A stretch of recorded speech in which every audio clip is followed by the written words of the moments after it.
మరణాత పరిశుద్ధ గ్రంథము నుండి వాక్యం చదువుకుందాము. ఆదికాండము 18వ అధ్యాయము 1 నుంచి 3 వరకు చదవాలి.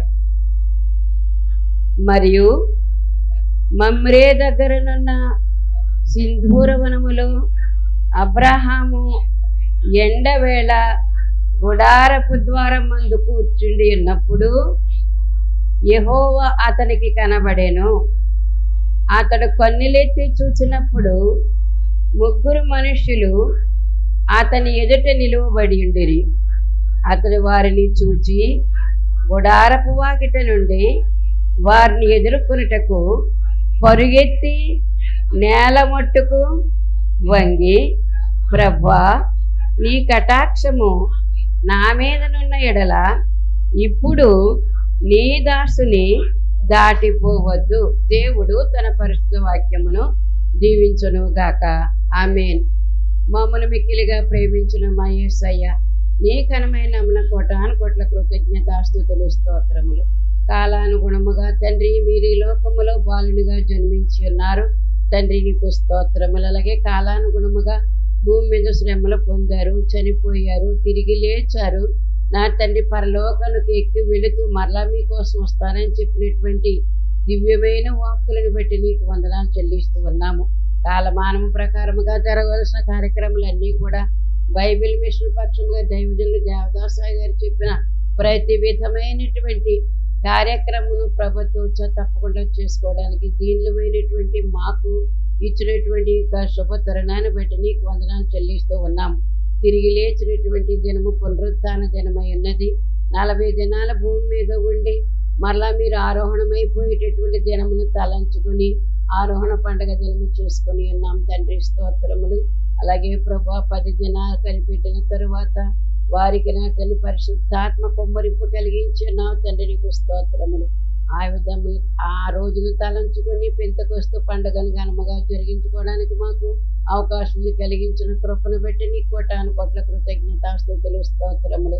ఇప్పుడు నా తండ్రి కుమార పరిశుద్ధాత్మలు కలిసి ఉన్నటువంటి దినమై ఉన్నది గనక దీనిని త్రిత్వాదివారము అన్నారు గనక ప్రభువా, నా తండ్రి, ఈ రోజును మేము తలంచుకొని కూడుకొని ఉన్నటువంటి యొక్క కార్యక్రమములో మీరు మా మధ్యకు తండ్రి కుమార పరిశుద్ధాత్మలుగా త్రియక దేవునిగా త్రిత్వ దేవునిగా మా మధ్య నివాసం చేస్తున్నారు కాబట్టి, సంచరించుతున్నారు కాబట్టి తలంచుకుని చదువుకున్నటువంటి వాక్య భాగం నుండి ఏ వర్తమానం మీరు మాకు ఈయనయ్యున్నారు దైవజనుల చేత మాకు నా తండ్రి బోధించవలసినటువంటి ప్రతి విధమైనటువంటి బోధన కూడా మీరు మాకు తెలియచేసి మేము అర్థం చేసుకునేటట్లుగా గ్రహింపు శక్తిని దయచేసి మీ కృప మా మీద కుమ్మరించుమని మాతో ఉండి నడిపిస్తూ ఉన్న యేసు అతి పరిశుద్ధ నామమున మిక్కిలి వినముతో బ్రతిమలాడి వేడుకొంచున్నాను పరమ తండ్రి, ఆమేన్.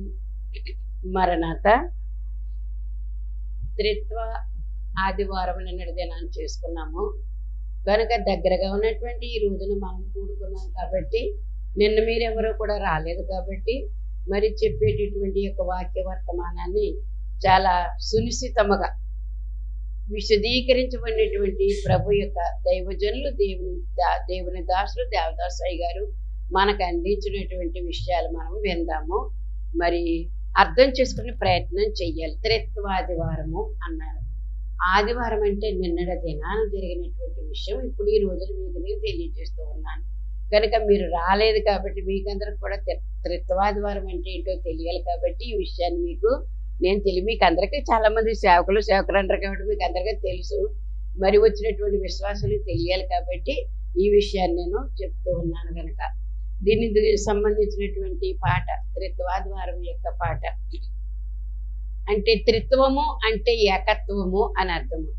త్రిత్వం అంటే తండ్రి కుమార పరిశుద్ధాత్మ ముగ్గురు కలిపి త్రిత్వము. ఏకత్వమై ఉన్నారు. ఏకత్వమే త్రిత్వము, త్రిత్వమే ఏకత్వం. విడదీయవలసిన పని లేదు.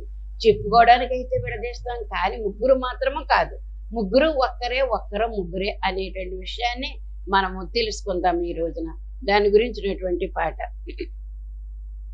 త్రిత్వమై నిత్యత్వముననే తత్వమగు దేవా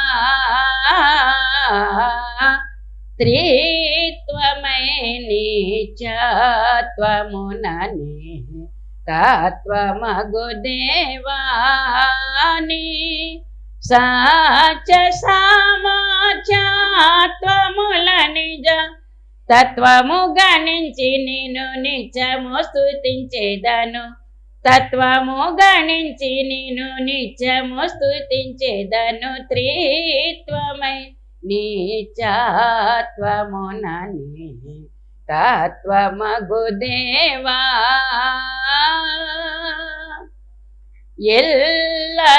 ఎల్లలోకంబులు సృజించిన చల్లని తండ్రి ఎల్లలోకంబులు సృజించిన చల్లని తండ్రి నాయోలమునని గొప్ప వింత లెల్ల సంతసిల్ల శోభిల్ల తాళంచేదను ఎల్ల సంతసిల్ల శోభిల్ల తాళంచేదను త్రిత్వమై ఏకత్వమునని త్రిత్వమై నీచాత్వమునని తత్వమగు దేవా వాసికేకిన పరమరాజని వాసమున విడిన వాసికేకిన పరమరాజని వాసమును విడిన శ్రీయేసునాథుండను కుమార దోషుల దోషంబులెల్లగాచి రక్షించినవు దోషుల దోషంబులెల్లగాచి రక్షించినవు త్రిత్వమై నీచాత్వమునని తత్వమగు దేవా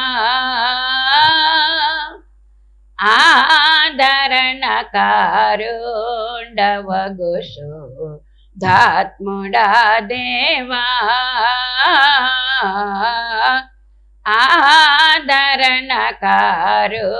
ఆదరణకారుండవగుషు ధాత్ముడా దేవా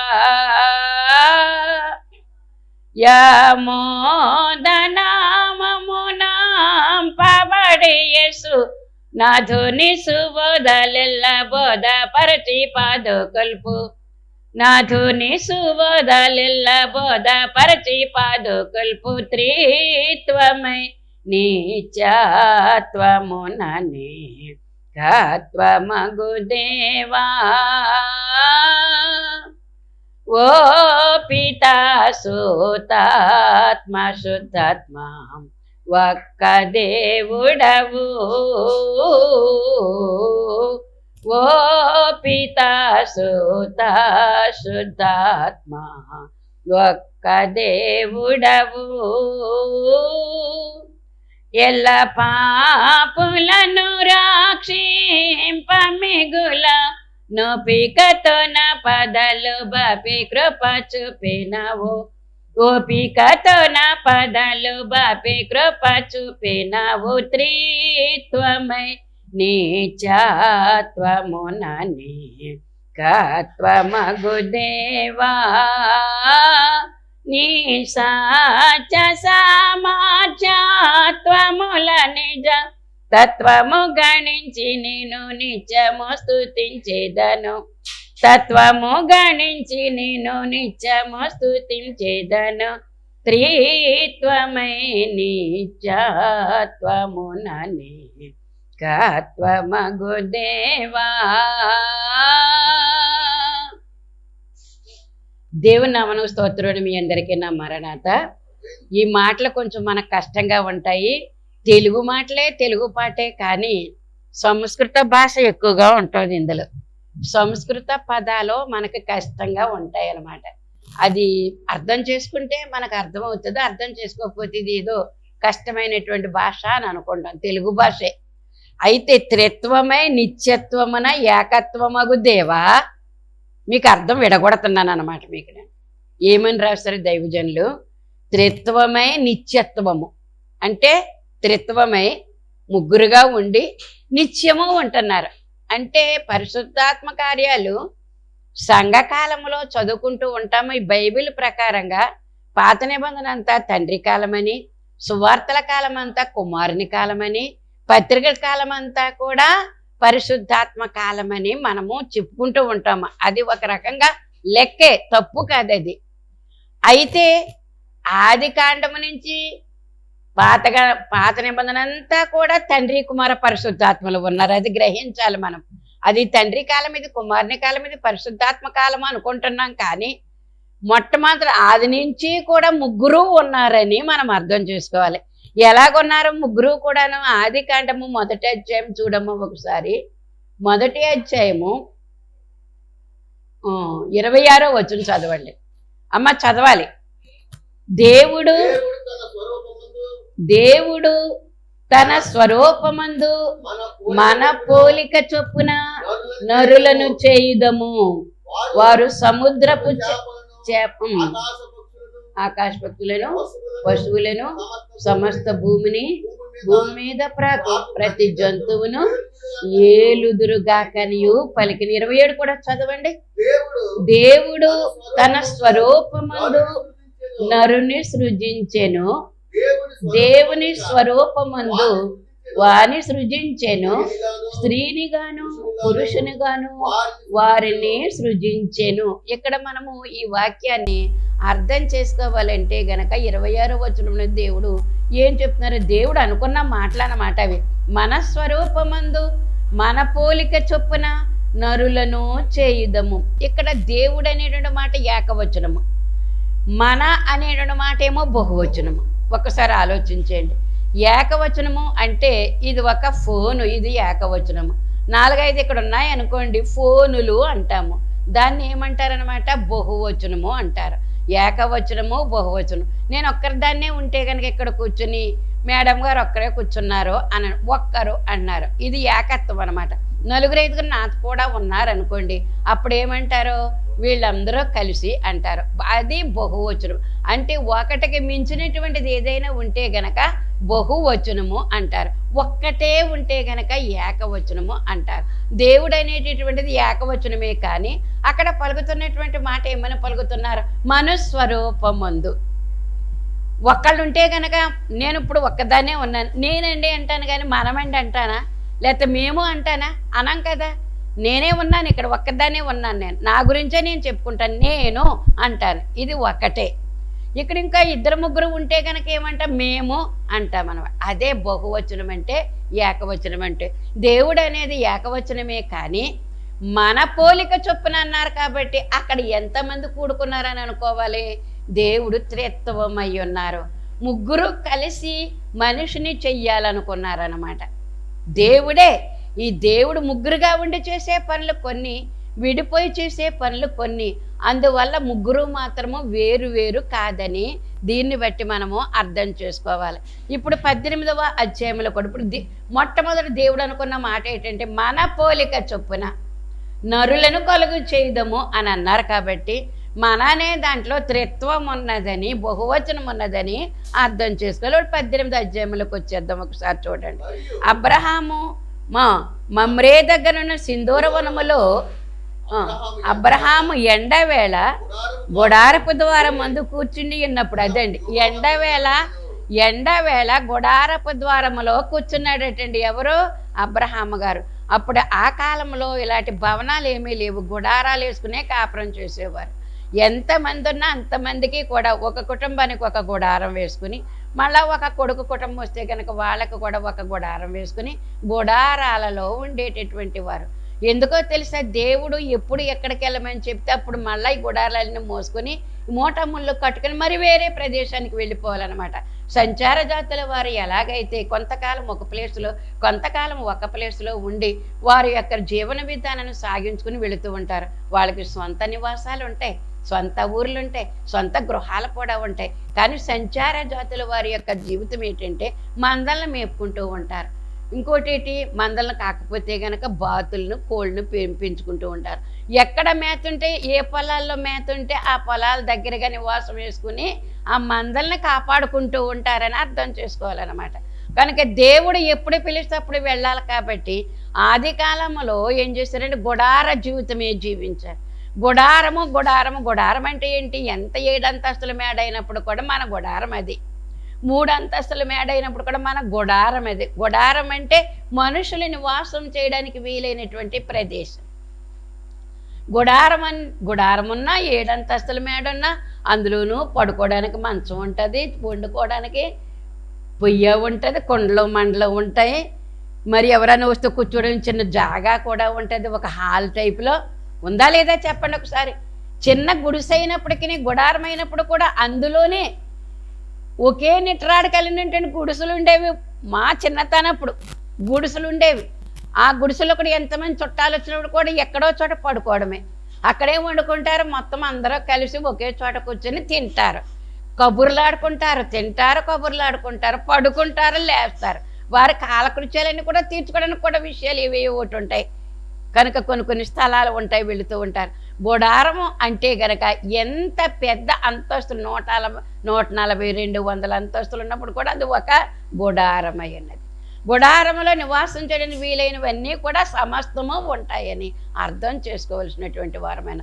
ఇప్పుడు గుడారానికి ఏముండాలి? ఇప్పుడు ఇంటికి ఎంత ఇల్లు కట్టుకున్నప్పటికి కూడా అన్నీ మూసేసి ఉన్నాయి అనుకోండి, లోపలికి ఎలాగ వెళ్ళగలుగుతాము? కనుక దానికి ఏముండాలి? ఒక ద్వారము ఉండాలి, దానికి ఒక తలుపు ఉండాలి. ద్వారబంధాలు అన్నారు. దాన్ని మూయడానికి ఏముండాలి? తలుపులు ఉండాలి. కావలసినప్పుడు బయటికి వెళ్ళాలి, మళ్ళీ అవసరం అనుకున్నప్పుడు లోపలికి రావాలి, మరలా తలుపులు వేసుకోవాలనుకున్నప్పుడు తలుపులు వేసుకోవాలి. ఈ గుడారం ఎందుకు? ఎండ వాన నుంచి రక్షించబడడానికి, దుష్ట మృగాల నుంచి రక్షించబడడానికి, శత్రువుల నుంచి రక్షించబడడానికి. గబగబా ఇంట్లోనికి వెళ్ళిపోయి తలుపు వేసుకుంటే ఏ శత్రువు మన దగ్గరికి కూడా రాలేరు. అందుకే గుడారము అన్నారు. ప్రభు నివాసం చేసే గుడారం, ప్రత్యక్ష గుడారము అన్నారు. నిర్మాణం చేయమని ఇప్పుడు ఆదికాండం కాదు కానీ నిర్గమకాండంలోకి వెళ్ళేసరికి దేవుడు ఒక ప్రత్యక్ష గుడారమును స్థలమును నాకు నిర్మాణం చెయ్యాలని చెప్పారు. ఇంతవరకు మనం చెప్పుకున్నటువంటి మాట ఏంటంటే త్రిత్వమును గురించి చెప్పుకోవలసినటువంటి మాట. ఈ త్రిత్వము ఎక్కడ కనిపించారు ఆదికాండములో అని మనం అర్థం చేసుకుంటే, ఎండవేళ గుడార ద్వారములో కూర్చున్నారట. మహా ఎండ కాస్తూ ఉంది. మొన్నటి వరకు గాల్పులే, నిన్న ఈ వేళకు వస్తే అంతే ఇలాగ ఉన్నాయన్నమాట. గుబులెత్తిపోయినప్పుడు కూడా కాస్త ఎండ కనపడకుండా కొంచెం నీడగా ఉన్నట్లుగా ఉంది. ఎంత అలిసిపోయామో! 10-15 రోజులు, మహా 45-50 అన్నారు డిగ్రీలు, అంతంత ఎండలో కూడా ప్రయాణాలు చేసి ప్రార్థనకి వెళ్ళినటువంటి విధానము, అంత ఎండలో కూడా మీటింగ్లకి వెళ్ళే విధానము. సేవకులకి ఎండ కొండ అనేటటువంటిది ఉండదు. ఎండయు చలియు గాలియు వానయు ఏమియు చేయ నేరవు, దైవజనులు ముందే చెప్పేశారండి మనకి. ఎండయు చలియు వానయు గాలియు ఏమియు చెయ్యవు మిమ్మల్ని. చూసారా ఎంత మంచి మాట చెప్పారు. ఎండ అనుకుని ఇంట్లో కూర్చుంటామా? ఎండ అనుకుని బయటికి వెళ్ళిపోతున్నాం. మనం ఇంట్లోంచి బయలుదేరుతున్నాము, ఎక్కడ ప్రార్థన అంటే అక్కడికి వెళుతున్నాము. ఏ ప్రయాణం అయినా సరే మనకి ఎండ అనిపించట్లేదు. ఎందుకో తెలుసా? గుడార ద్వారములో కూర్చున్నాం. ఎండవేళ ఎక్కడ కూర్చున్నావు ఇప్పుడు నువ్వు? గుడార ద్వారం. నువ్వు ప్రయాణం చేస్తున్నావు, గుడారం ఎక్కడి నుంచి వచ్చింది నీకు ఒకసారి ఆలోచించయ్యి. యేసయ్యే గుడారం, ఆయనే ఏటి మహోన్నతిని చోట నివసించేవాడు, సర్వశక్తిని నీడను విశ్రమించువాడు. సర్వశక్తి నీడ మీకు ఒక గుడారంగా వచ్చేసింది. మీకున్న గుడారం ఒకటి ఉంది, మీ ఇల్లు వాకలి గుడారం ఒకటి ఉంది. కానీ ప్రయాణం చేసేటప్పుడు మీకు గుడారం ఎక్కడి నుంచి వస్తుంది? ఆయనే. ఎవరో సర్వశక్తుని అయినటువంటి నీడ మీ కూడా గుడారంలాగా వచ్చేస్తూ ఉందన్నమాట. పత్రిక సేవ చేయడానికి వెళ్ళేవాళ్ళం అప్పుడు మా ముగ్గురు స్నేహితులము, అలాగే సన్నిధి స్త్రీలందరూ కలిసి, సంఘం అందరూ కలిసి ఎవరి బాక్సులు వాళ్ళే పెట్టుకుని, పత్రికలు చేత్తో పట్టుకుని, ఎవరి ఛార్జీలు వాళ్ళే పెట్టుకుని, అది ఆటోయా బస్సా ఏమెక్కి వాళ్ళమో కూడా తెలియనటువంటి పరిస్థితి. అలాగ చుట్టుపక్కల గ్రామాలన్నీ కూడా పత్రిక పంచిపెట్టేవాళ్ళు. ఆ పత్రిక పంచేటప్పుడు పత్రిక పట్టుకుని అందరూ కూడా ఇక్కడి నుంచే బయలుదేరాలి. ఎక్కడి నుంచి బయలుదేరాలి? ఎవరిళ్ళలో నుంచి నేను వచ్చి కలుస్తానంటే కుదరదు. వచ్చిన వాళ్ళందరూ కూడా ఇక్కడికే మన దేవాలయంలోకి రావాలి, అక్కడ ప్రార్థన చేసుకోవాలి. అక్కడే ఎవరికి ఏ కట్ట ఇచ్చారో ఆ కట్ట చేత్తో పట్టుకోవాలి. వాళ్ళ బాక్సులు వాళ్ళ దగ్గరే ఉంటాయి, వాళ్ళ బైబిల్ బ్యాగ్ వాళ్ళ దగ్గరే ఉంటుంది. అందరము కలిసి ఇక్కడ ప్రార్థన చేసుకుని యేసు రక్తమే జయమనుకుంటూ జయ జయ ధ్వనులతో పాటలు పాడుకుంటూ వెళ్ళేవాళ్ళం అనమాట. అక్కడ మరి బస్సు ఎక్కాలి, అక్కడికి వెళ్ళి. ఇక్కడ ఇప్పుడులాగా మరి కార్లో వచ్చేసి గబగబ గుమ్మలో అడుగు కారులో పెట్టేయడం కాదు కదా ఆ రోజుల్లో. కనుక అంత కష్టపడి చేసినటువంటి పత్రిక సేవ. ఇప్పుడు ఎందుకు చెప్తున్నానంటే గుడార ద్వారంలోకి వచ్చినటువంటి మనకు మరి అక్కడ మేము బయలుదేరేటప్పుడే దర్శనాలు వచ్చాయి అన్నమాట. బయలుదేరేటప్పుడే దర్శనాలు. ఎలాగో తెలుసా, ఒక మహిమ మేఘము, తెల్లటి మేఘము. ఎంతమంది అయితే బయలుదేరుతున్నామో అంతమంది మీద కూడా మంచు గుడారముగా. వింటున్నారని మా చెప్పిన మాటలో ఎలాగ వాళ్ళందరి మీద కూడానట, ఎలాగ బయలుదేరుతున్నటువంటి వారందరి మీద కూడా ఒక మంచు గుడారము వారిని కప్పివేసినట్లుగా, అది ఒక బంతి వలె అయిపోయినట్లుగా అర్థం చేసుకోండి. ఇది ఎలాంటి మాట? ఇది గొప్ప దేవుని యొక్క సన్నిధి కార్యక్రమంలోని మాట అన్నమాట. వాళ్ళందరినీ కూడా ఒక బంతి వలె ఉండి కప్పేసేదట. ఆ బంతి దొర్లుకుంటూ వెళ్ళేదట. మేము కాదని నడవడం అంట. బస్సు ఎక్కామా, జట్కా ఎక్కామా, లేకపోతే ఆటో ఎక్కామా. అప్పుడు ఆటోలు కూడా చాలా తక్కువే, జట్కా బళ్ళు ఎక్కువగా ఉండేవి. గుర్రబళ్ళు, జట్కా బళ్ళు అంటే గుర్రబళ్ళు. జరుగనివాడు అది బరువు ఎక్కువైపోతే వెనక్కనివాడు, ముందుకనివాడు. అలా జరుగుతూ వాడు ఎక్కడికాలంటే అక్కడికి తీసుకుని వెళ్ళేవాడు. అవన్నీ కూడా మీకు తెలుసో తెలియదో తెలియదు, కానీ జట్కా బళ్ళు మీకు తెలియదు. ఎందుకంటే ఇది 50 సంవత్సరాలు 60 సంవత్సరాల క్రితం ఉన్నటువంటి పరిస్థితి. జట్కా బళ్ళే మరి ఈ సెంటర్లో ఎక్కడ దిగినా మరి జట్కా బళ్ళు ఎక్కే వెళ్ళవలసి వచ్చింది చుట్టుపక్కల ఊర్లన్నీ కూడా. కనుక అలాగా దేవుడు ఎలా కప్పివాడంటే ఒక బంతి, ఒక భూమి బంతిలాగా ఉంటుంది అంటారు కోలాకారంలో. అదే సూర్యుని చుట్టూ భూమి తన చుట్టూ తను తిరుగుతూ సూర్యుని చుట్టూ తిరుగుతుందని చదువుకున్నటువంటి పిల్లలకి అర్థమవుతుంది. భూమి తన చుట్టూ తాను తిరుగుతుందని తిరుగుతున్నట్టు కనిపిస్తుందా మనకి? కనపడదు. అలా కనపడదు, మనం పడిపోతాం. అసలు మనం ఎంత భూమి ఉందో ఒకసారి ఆలోచన చేయండి. ఆ భూమి అంతా కూడా తన తాను తిరుగుంటూ అలా తిరుక్కుంటూ 24 గంటలు పడుతుంది ఒక రోజు అయ్యేసరికి. అలా 365 రోజులు సూర్యుని చుట్టూ తిరిగేసరికి 1 సంవత్సరం అవుతుందట. భూమి తిరుగుతుంది, అర్థం చేసుకోండి. భూమి నిదానంగా ఇక్కడ స్థిరపడి లేదు, బల్లపరుపుగా లేదు, గోళాకారంలో ఉంటుంది అన్నమాట. అది మరి హెడ్ మాస్టర్ దగ్గర గదిలో ఏముంటుంది? గ్లోబ్ ఉంటుంది. అక్కడ గ్లోబ్ ఎలాగైతే కొంచెం ఏటవాలుగా ఉందో అలా కక్షేమో కనుక పైకి ఉంటుంది.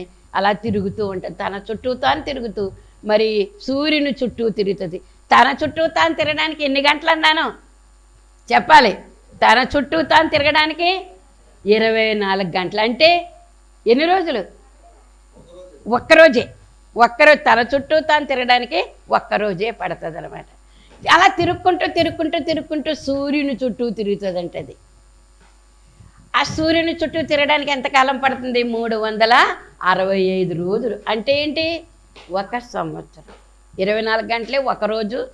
సూర్యుని చుట్టూ తిరగడానికి 1 సంవత్సరం పడుతుంది. అలాగ కాల గుణములన్నీ కూడా కాలానుగుణముగా ఉండవలసినటువంటి నెలలు, తిథులు, వారాలు, నక్షత్రాలు ఇవన్నీ కూడా సూర్యుని చుట్టూ తను తిరుగుతూ ఉండేటటువంటి పరిధిలో నక్షత్రాలు కూడా తిరుగుతూ ఉంటాయి. ఆ విధంగానే నక్షత్ర రాశులు కూడా అవి తిరుగుతూ ఉంటాయి అన్నమాట. ఇప్పుడు చెప్పుకోవాల్సింది ఏంటంటే నీతి సూర్యుడైనటువంటి క్రీస్తు ప్రభు వారి చుట్టూ కూడా మనము తిరుగుతూ ఉండాలంట. పొద్దుతిరుగుడు పువ్వు గురించి చెప్పుకున్నాం మనం చెప్పుకున్నాం. పొద్దుతిరుగుడు పువ్వుని ఎప్పుడైనా చూసారా? దగ్గరగా ఉండి ఏండి చూసారా? అది మేము దగ్గరగా ఉండి చూడలేదు, కానీ బస్సు మీద వెళ్ళేటప్పుడు తోటలు అవన్నీ కూడా రాజమండ్రి నుంచి సీతానగరం వెళ్ళేంత వరకు కూడా ఇటేపు అటేపు కూడా బస్సులు ఆ యొక్క పొగాకు ఉన్నప్పుడు పొగాకు తోటలు ఉండేవి. తర్వాత ఏమో ఈ పొద్దుతిరుగుడు చేలు ఉండేవి. ఈ పువ్వులు ఎప్పుడు కూడా మేము ఉదయం 7 ఆ ప్రాంతాలు వెళ్ళేసరికి తూర్పు వైపుకు తిరిగి ఉండేవి. ఎందుకో తెలుసా? తూర్పున సూర్యుడు ఉదయిస్తున్నాడు కాబట్టి. ఈ ఫేస్ ఎలాగుంటుందంటే ఈ పువ్వు ఇంత ఉంటుంది. ఎంత పువ్వు పసుపు రంగులోను కొంచెం మధ్యన ఎరుపు రంగులోనూ ఉంటుంది. రౌండ్గా చక్కని మరి చూస్తే చాలా అందంగా ఉంటుంది అనమాట. ఇలా పొద్దు ఎలాగైతే ఉంటుందో అలాగే సూర్యుని చుట్టూ అలాగ చూస్తూ ఉంటుంది అనమాట. ఇలాగ చూస్తూ కొంత సమయం అయ్యేసరికి ఇది ఏం చేస్తే తెలుసా? ఇలా పైకి వస్తుంది. 12 గంటలు అయ్యేసరికి పువ్వు దానంతటదే మళ్ళీ ఇలా మధ్యకి వస్తుంది అనమాట. మరలా సాయంకాలం 4, 5 అయ్యేసరికి మళ్ళీ ఇలాగే ఉండి ఈ పొద్దు వైపుకే, పొద్దు ఎటువైపు ఉంటే అటువైపు తిరుగుతుందని అర్థం అనమాట. మనము కూడా యేసుక్రీస్తు ప్రభు వారి యొక్క జీవిత విధానములో వచ్చేటటువంటి మార్పులన్నీ కూడా బాలయేసుని ఎప్పుడు చూస్తున్నాం మనం? పొద్దుతిరుగుడు పువ్వు అప్పుడే చూస్తున్నామన్నమాట. మనము తూర్పున చుక్క కనిపిస్తుందో లేదో ప్రభు పుట్టినప్పుడు తూర్పున చుక్క కనిపించింది కాబట్టే జ్ఞానులైనటువంటి వారు అక్కడి నుంచి తొట్టులో ఉన్నటువంటి పడుకుని ఉన్నటువంటి ప్రభు దగ్గరికి వారు అక్కడ చుక్కన పట్టుకుని వచ్చారన్నమాట అండి. అక్కడికొచ్చి ఏం చేశారు? ప్రభు పుట్టారు రెండహో అని చెప్పి ఆ యొక్క కాలజ్ఞానం అంతా కూడా తెలిసినటువంటి వారై ప్రకటన చేశారు. గొర్రెలను కాసుకునేటువంటి గొల్లవారికి కూడా దేవుడు మొట్టమొదటి శుభవర్తమానం చెప్పినప్పుడు వారు కూడా వెళ్ళి చూశారనమాట. పొద్దు తిరుగుడు పువ్వులాగే మన జీవితాన్ని కూడా ప్రభు వైపు మనం తిప్పుకోవాలనేటువంటి మాట. ఇప్పుడు ఇంతకీ ఎండవేళ గుడార ద్వారములో కూర్చున్నటువంటి అబ్రహాము గారికి, ఆయనకి ఎంతమంది ఉన్నారంటే సేవకులు? ఆయనకి సేవకులు ఎంతమంది ఉన్నారు? 318 మంది సేవకులు ఉన్నారంట. అప్పుడు పిల్లలు ఉన్నారా? లేరు, పిల్లలు పుట్టలేదు. వీళ్ళిద్దరికీ ఎంతమంది సేవకులు? ఎందుకమ్మా? అంత ఆస్తి ఉందంట. మందలు, ఎద్దులు, ఆవులు, గాడిదలు, పాలు ఇచ్చేవి, సుడుతో ఉన్నవి, అటువంటి మందలతో కూడి ఉన్నటువంటి పొలాలు, ఎకరాల మాన్యాలు, ఎంతో ఆస్తిపరుడు అబ్రహాము గారు. అంత ఆస్తిపరుడు దేవుడికి కావలసి వచ్చింది. ఎందుకో తెలుసు, అక్కడ ఆస్తి అంతస్తు కాదు కావాల్సింది, చెప్తే వినేటటువంటి వాడు గనక, చిత్తం ప్రభు అంటాడు గనక చెప్తారంటండి. నేను చెయ్యని ప్రభు అని తిరుగుబాటు చేసేవాళ్ళ దగ్గరికి దేవుడు వెళ్ళడండి. ఎవరైతే చెప్పిన ప్రకారంగా చేస్తారో వారినే దేవుడు పిలుస్తాడటండి. వలలు బాగు చేసుకునే వారి దగ్గరికి వెళ్ళలేదా? వాళ్ళు పడుకున్న వాళ్ళ దగ్గరికి వెళ్ళలేదండి దేవుడు. ఎక్కడికి వెళ్ళాడు? వలలు బాగు చేసుకుని పని మీద ఉన్నారు వారు. ఎలీషా కాలంలో కూడా ఆ యొక్క ఎద్దుల్ని నాగలు కట్టి దున్నుతున్నారండి. దున్నుతున్నప్పుడు దేవుడు పిలుస్తాడటండి ఎలీషా గారిని. మీరు పనులు చేస్తుంటే దేవుడు పిలుస్తాడమ్మా. బద్ధకంగా పడుకుంటే కనుక దేవుడికి అక్కర్లేదు. లేవాలా, వెళ్ళాలా, ఇంకాసేపు ఈ పక్క తిరిగి ఆ పక్క తిరిగి పడుకుంటానంటే 12 అయిపోద్ది, 1 గంట అయిపోద్ది, 2 అయిపోద్ది. టిఫిన్లు ఉండవు, శాస్త్రంలో ఉండవు, ఏమీ ఉండవు. అన్నీ కలిపి ఒకసారి మెక్కుతామన్నమాట మనం. కనుక పని చేసే వాళ్ళు కావాలంట. ఎవరికి? దేవునికి పనిచేసే వాళ్ళే కావాలి. నీకైతే మాత్రము నీ ఇంట్లో పని ఎవరితో చేస్తారో వాళ్ళకే చెప్తావు, కానీ బద్ధకంగా ఉన్నవాడికి చెప్తావా నువ్వు? చెప్పండి ఒకసారి. చెప్పము. చెప్తే వాడికి చెప్పినా వేస్ట్ అంటామంతే మనం. ఆ పిల్లకి చెప్పినా వేస్ట్, ఆ పిల్లడికి చెప్పినా వేస్టే అంటాం మనం. ఎందుకని? మాట వినరు కాబట్టి. ఎంతసేపు లేవమన్నా కూడా అక్కడి నుంచి లేవరు కాబట్టి చిరాకు మనకే వస్తుంది అన్నమాట. ఎంతసేపు కూడా చేసే వాళ్ళకే చెప్తాను తప్ప. అందుకే దేవుడు కూడా ఆయన ఎప్పుడు కుదురుండడట, ఖాళీగా ఉండడట, ఎప్పుడు పనిచేస్తూనే ఉంటాడట. ఆయనకు కూడా ఎలాంటి వాళ్ళు కావాలి? ఆయనలాగా పనిచేసే వాళ్ళే కావాలి. ఆయనలాగా పనిచేసే వాళ్ళే కావాలి తప్ప బద్ధకంగా ఉండేటువంటి వారు ఎవరో కూడా దేవునికి అవసరం లేనటువంటి పరిస్థితి. ఎండవేళ గుడారదు ఎంతమంది సేవకులున్నా, ఎంత ఐశ్వర్యవంతుడైనా ఎండ తీవ్రంగా ఉందట. బయట ఎండ ఉండేసరికి లోపల ఉన్నప్పటికీ కూడా ఏసీలు కూడా పనిచేయలేదు తెలుసా? 10-15 రోజులను ఏసీలు కూడా పనిచేయలేదు. అది వేడిగానే వచ్చేసింది. ఎందుకని? ఎండ అటువంటిది మాడి చేస్తుంది పట్టుకుని.